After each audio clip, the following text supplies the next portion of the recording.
নূরি নবীজি যে মুজিজা দেখিয়ে গেছেন ধরায়, নূরি নবীজি যে মুজিজা দেখিয়ে গেছেন ধরায়। এই উম্মতের উপরে 50 ওয়াক্তের নামাজ ছিল, সেটাকে আল্লাহ পাক মিরাজের রজনীতে আল্লাহর নবীকে ডেকে 5 ওয়াক্তের নামাজ ফরজ করে দিলেন। আমাদের শরীর নাপাক হয় না বিভিন্ন কারণে, এই শরীর নাপাক হলে 7 বার ফরজ গোসল করার বিধান ছিল। আল্লাহর নবীকে ডেকে মিরাজ রজনীতে আল্লাহ পাক সেটা একবার ফরজ গোসল করার বিধান দিলেন। বুঝতে পারছেন কথা? আরো একটা বিধান আছে, আমার এই মুহূর্তে মাথায় আসছে না, এলে আমি ইনশাআল্লাহ শুনিয়ে দেব। আরো একটা বিধান ছিল, যে বিধানটা হলো সেটাও 7 বার করা ফরজ ছিল, কিন্তু আল্লাহর নবীর ওসিলায় মিরাজ রজনীতে আল্লাহর নবীকে আল্লাহ পাক ডেকে সেটাও এই উম্মতের জন্য একবার করেছিলেন। তো এই মিরাজের ঘটনা, আল্লাহর নবী যখন মিরাজ থেকে ঘুরে এসে কাফিরদের কাছে অর্থাৎ মক্কার মানুষের কাছে বিস্তার করলেন, ঘটনাটা শোনালেন, তখন মক্কার যারা মানুষ ছিল, যারা কাফির ছিল, বেদিন ছিল, তারা কি করলো, এক একজন এক এক রকম মন্তব্য করলো যে এতদিন যে মোহাম্মদকে আমরা আল আমিন বলে জানতাম, সেই মোহাম্মদ আজকে কি মিথ্যা কথা বলছে, নাউজুবিল্লাহ, যে এমন একটা কথা সে বলছে যেটা কখনোই সম্ভব নয়, কিন্তু আল্লাহর নবী এটা করেছিলেন, এটা সম্ভব হয়েছিল। সেই ঘটনামূলক কালাম আমি গিয়ে শোনাবো ইনশাআল্লাহ, মনোযোগ সহকারে শুনবেন। নূরি নবীজি যে মুজিজা দেখিয়ে গেছেন ধরায়,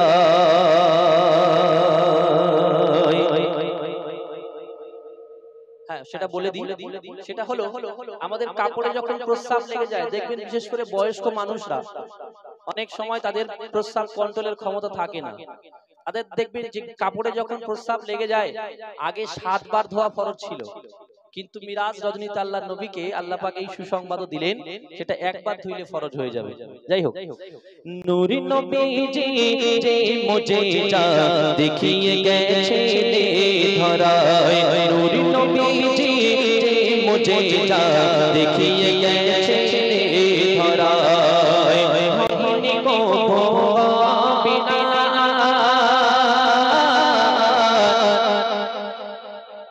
হইনি গো বিনা অন্য আর কারো দ্বারায়, নূরি নবীজি যে মুজিজা দেখিয়ে গেছেন ধরায়, বুরাক চড়ে নবী আমার গেলেন মাওলার দরগায়, আর ইহুদি এক বাস করিত নবী পাকের জামানায়, মিরাজের ঘটনা যখন ইহুদি সে শুনিল, মিরাজের ঘটনা যখন ইহুদি সে শুনিল, বলে মিরাজ কি করে গেল মুহাম্মদ, বলে মিরাজ কি করে গেল মুহাম্মদ, আসমানের কোথায় দরজা পেল, নূরি নবীজি যে মুজিজা দেখিয়ে গেছেন ধরায়। ওই ইহুদি আরো কি কি চিন্তা করছে দেখুন, একই রাতে গো চাই না যাওয়া মক্কা হতে মদিনায়, আর 7 আকাশে গেল মুহাম্মদ, পাগলামি আর কিছু না। ইহুদি মনে মনে করছে এক রাতে এই ভারত আরবের মধ্যে মক্কা মদিনা দুটি বড় শহর, সেখানে এক রাতে মানুষের হেঁটে যাওয়া সম্ভব নয়, সেখানে কিনা মুহাম্মদ বলে কিনা সে এক রাতে মক্কা নয়, জেরুজালেমে মসজিদে আকসায় গিয়েছে, সেখানে নবীগণদের ইমাম হয়ে 2 রাকাত নামাজ পড়িয়েছে, সেখান থেকে আবার ঊর্ধ্বে গমন করেছে, 7 আকাশ ভ্রমণ করে আল্লাহর সঙ্গে দেখা করে আসছে, জান্নাত জাহান্নাম সবকিছু দেখে কি করে সম্ভব? সাধারণ মানুষ স্বাভাবিকভাবে এটা ভাববে। কবি তারপরে কি হচ্ছে, কবি লিখছেন শুনুন, ইহুদি এই কথা মনে মনে করে বাজারে গেল মাছ কিনতে, বাজারে গিয়ে মাছ টাছ কিনে বউয়ের কাছে দিয়ে নদীতে গেছে গোসল করতে, গোসল করে আসার পরে নদীতে যখন ডুব দিয়েছে তখন কি হচ্ছে, কবি লিখছেন শুনুন, একই রাতে গো চাই না যাওয়া মক্কা হতে মদিনায়, সাত আকাশে কেন মোহাম্মদ পাগলামি আর কিছু না তখন এত কিছু ভেবে গুনি মাছ কিনে ঘরে ফিরে এত কিছু ভেবে গুনি মাছ কিনে ঘরে ফিরে আর মাছের ছোনা ওই বউকে দিয়ে সে গোসল করিতে নদী যায় নূর নবীজি যে মুজিজা দেখিয়ে গেছে ধরায় নূর নবীজি যে মুজিজা দেখিয়ে গেছে ধরায় মাছটা বউয়ের কাছে দিয়েছে বউ বলল এই মাছটা তুমি কোটো আমি একটু নদী থেকে গা ধুয়ে গোসল করে আসি আচ্ছা বলেন একটা মানুষ যদি এখানে পুকুর আছে আশপাশে যদি কেউ গিয়ে সেই পুকুরে ডুব মারে সে যখন পুরুষ অবস্থায় ডুব মারবে সে পুরুষই উঠবে তো নাকি অন্য কিছু হয়ে উঠবে তাই হবে তো নাকি এমনকি খুব বেশি বেশি যদি হয় সারাদিন ক্লান্ত পরিশ্রান্ত শরীর নিয়ে যখন কেউ ডুব মারে একটা শান্তি পায় পানির যে নিয়ামত তার থেকে একটা শান্তি মানুষ পায় আর কি হয় শরীরে যে ধুলো ময়লা আবর্জনা লেগে থাকে সেটা একটু নেমে গিয়ে মানুষ কালো থেকে একটু সাদা হয় এর বেশি কিছু হয় হয় না আমার জানা নেই কিন্তু আল্লাহ নবী এই ঘটনা যখন অস্বীকার করলেন ইহুদি আল্লাহ পাক তার সঙ্গে কি পরিবর্তন করছেন কবি লিখছেন শুনুন নদীতে নেমে ডুব দিয়ে সে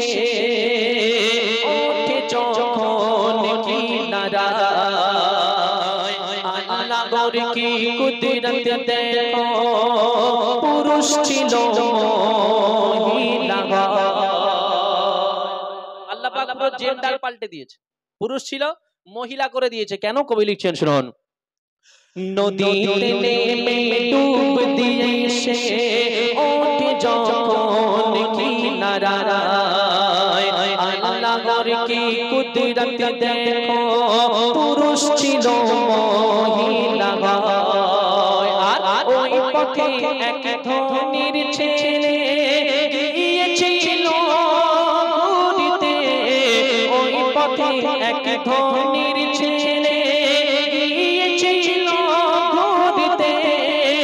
এক রূপসী মহিলাকে একলা তুলে নিয়ে সে চলে যায় নূর নবীজি যে মুজিজা দেখিয়ে গেছে ধরায় নূর নবীজি যে মুজিজা দেখিয়ে গেছে সেই যুবক তাকে বাড়ি নিয়ে যাওয়ার পরে তার সঙ্গে বিয়ে করলেন 5 বছর সংসারও করছে কে কার সাথে সংসার করছে একটু বলেন কথা বলেন ঘটনার গজল শুনতে একটু কথা বলতে হয় নইলে আমরা বুঝতে পারবো আমরা শুনছেন না ঘুমাচ্ছেন একজন ছেলের সঙ্গে সংসার করছে কিন্তু সে তারা এসব খবর কিছু জানে কিছুই জানে না কিন্তু যখন সে 5 বছর সংসার করলো আল্লাহ পাক তার গর্ভে 5টা সন্তানও দিলেন এখন 5 বছর সংসার করার পরে 6 বছর পরে আবার সেই নদীতে একদিন সেই নারী আবার গোসল করতে আসছেন আসার পরে কি হচ্ছে কবি লিখছেন শুনুন বাড়িতে গিয়ে করিল ওই রূপসী মহিলার সাথে 5 বছরে 5টি সন্তান হলো আল্লাহর কুদরতে আর 6 বছরে কেমন করে ঘুরতে এলো সে নদীতে 6 বছরে কেমন করে ঘুরতে এলো সে নদীতে নদীতে নেমে ডুব দিল পুরুষ হয়ে গেল পুনরায় নূর নবীজি যে মুজিজা দেখিয়ে গেছে ধরায় হয়নি কো ভাবিনা হয়নি কো ভাবিনা অন্য আর কারো তারায় নূর নবীজি যে মুজিজা দেখিয়ে গেছে ধরায় আচ্ছা বলেন তো এবার একটু গল্প মনে হচ্ছে না সেই ঠাকুমার ঝুলির গল্পের মতো লাগছে না যখন এই লেখাটা আমার কাছে আসে আমিও ভেবেছিলাম কি বলছো ভাই ঠিক লিখেছো এখন এটা আমার পছন্দ এই কারণে হয়েছিল, গজলটা যিনি লিখেছিলেন একজন দেওবন্দের আলিম লিখেছিলেন। বলল ভাই আমি কিতাব না পড়ে তো আর লিখিনি, তাই আমার আর কিছু বলার ছিল না, যেহেতু আমি সাধারণ মানুষ, সে কিতাব থেকে লিখেছে। কিন্তু গল্পটা শুনতে মনে হয় একটা ঠাকুমার ঝুলির গল্পের মতো, কিন্তু বাস্তব তা নয়। আল্লাহ পাক আল্লাহর নবীর মিরাজকে অস্বীকারীকে কিভাবে তাকে প্রমাণ দিচ্ছেন যে তোমার সঙ্গে যদি এই ঘটনা আমি আল্লাহ ঘটাতে পারি, আমার নবীর সঙ্গে আমি কি না কি করতে পারি। এই ঘটনা বোঝানোর জন্য আল্লাহর নবী সেই ইহুদির সঙ্গে আল্লাহ পাক এই ঘটনা ঘটালেন। এখন ইহুদি যখন ডুব মেরে আবার সেই পূর্বের পুরুষ হয়ে গেছে, সেই খালেক মালেক যা ছিল সেই পূর্বের সেই তাই হয়ে যখন আবার উঠেছে, তখন সে চিন্তা করছে হায় রে 5 বছর সংসার করলাম একটা নারী হয়ে, 5টা সন্তান আমার গর্ভে থেকে হলো, সে সন্তান কোথায় গেল, সে স্বামী কোথায় গেল, আমি তো আবার সেই আব্দুল খালেক হয়ে উঠলাম। যাই দেখি বাড়িতে গিয়ে দেখি বউটা কি করছে, 5 বছর আগে তো একটা মাছ দিয়েছিলাম কুটতে, মনে আছে, মাছ একটা দিয়ে এসেছিলাম, দেখি বাড়ি গিয়ে বউ কি করে। কবি লিখছেন শুনুন, কোথায় গেল স্বামীর সংসার, কি ঘটনা ঘটে গেল, আর তাড়াতাড়ি সে ফিরল বাড়ি, যেটা তার আগে ঘর ছিল। বাড়িতে গিয়ে বউ দেখে বটিতে বসে মাছ আছে, বাড়িতে গিয়ে বউ দেখে বটিতে বসে মাছ আছে। তখন অবাক হয়ে সে বলে ওরে বউ, একটা মাছ কুটিতে 5 বছর যায়, নূর নবীজি যে মুজিজা দেখিয়ে গেছে ধরায়, নূর নবীজি যে মুজিজা দেখিয়ে গেছে ধরায়। ইহুদি যখন বউকে দেখছে 1 বছর নয় 5 বছর ধরে একটা মাছ কুটছে, বলেন মাথা ঠিক থাকবে? আপনি হলে কি করব? ওই বটির বাঁট দিয়ে মেরে একদম বউয়ের বাড়ি পাঠিয়ে দেবো না? এখন সে যখন দেখছে 5 বছর একটা মাছ দিয়ে গেলাম আর বউ এখনো কুটছে, এসে বউয়ের সঙ্গে ঝগড়া বাঁধিয়ে দিয়েছে। বউ তখন বলছে মাথা ঠিক আছে, তুমি তো এই দিয়ে গেলে মাছটা, তো 5 বছর কি করে হতে পারে? তখন ইহুদি চিন্তা করছে, হ্যাঁ আমার সঙ্গে এই যে ঘটনা ঘটেছিল, আমার বউ তো কিছু জানে না। একটা যুবকের মায়ের পরে তার সবচেয়ে কাছের মানুষ হয় তার স্ত্রী, এখন সেই স্ত্রী জানে না যে এ বেচারা 5 বছর নারী হয়ে 5টা সন্তান জন্ম দিয়ে বসে আছে, স্ত্রীর খবর নেই, সে জানে না, পৃথিবীর কোনো মানুষ এই ঘটনা জানে না, শুধুমাত্র সেই একা জানে। এখন সে তখন মনে মনে চিন্তা করছে, আমার মতো অপদার্থ গাধার সঙ্গে যদি আল্লাহ পাক এই ঘটনা ঘটাতে পারে, তাহলে কি আল্লাহ তার বন্ধুর সঙ্গে একাকী দেখা করতে পারে না পারে না? পারে? সবাই বলেন পারে।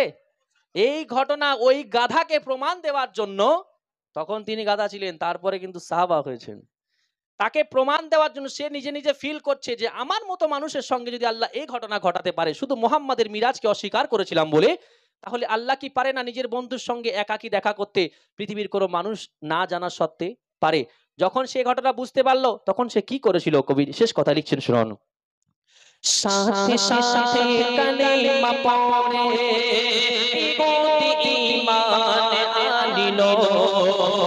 কি মুজিজা আমার নবীর নামেতে ভরা ছিল,